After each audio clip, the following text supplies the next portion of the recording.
ये जो हमला है, ये जो उनके बीच में भिड़ंत हुई है, इसको समझने के लिए हमें प्रेजेंट के यमन को समझना पड़ेगा। देखिए ये यमन है, यमन में अलग अलग तरीके के कई सारे स्टेक होल्डर्स हैं।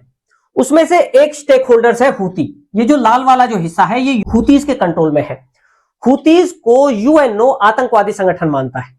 हूतीज को ईरान का प्रॉक्सी माना जाता है। हूतीज वहां के लोकल लोग हैं, जैदी समुदाय के, जैदी शिया समुदाय के, यमन के।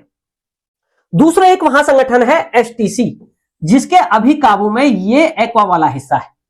एसटीसी एक अलगाववादी ग्रुप माना जाता है, जो अलग देश की डिमांड करता है, जो अलग साउथ यमन की डिमांड करता है। तीसरा यमन खुद है, मेन यमन है ना, वहां की जो सरकार है उसको यूएनओ रिकॉग्नाइज करता है। अब यूएनओ क्यों रिकॉग्नाइज करता है? जहां जहां अमेरिका होता है वहां वहां यूएनओ होता है, ऐसा माना जाता है। अब जो चौथी पार्टी है वो है सऊदी अरब।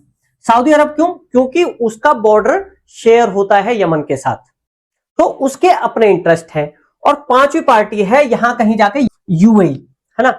यूएई के बारे में यह कहा जा रहा है, जो सऊदी अरब का मानना है वो एसटीसी को सपोर्ट कर रहा है, फाइनेंशियली भी, मिलिटरीली भी और तरीकों से भी।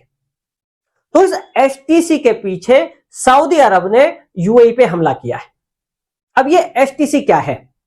एसटीसी को समझने के लिए हमें यमन की हिस्ट्री में जाना पड़ेगा, उसे समझना पड़ेगा, तो हमें एसटीसी समझ में आएगा। एसटीसी हमें समझ में आएगा तो हमें पूरी जो पॉलिटिक्स है वो समझ में आएगी।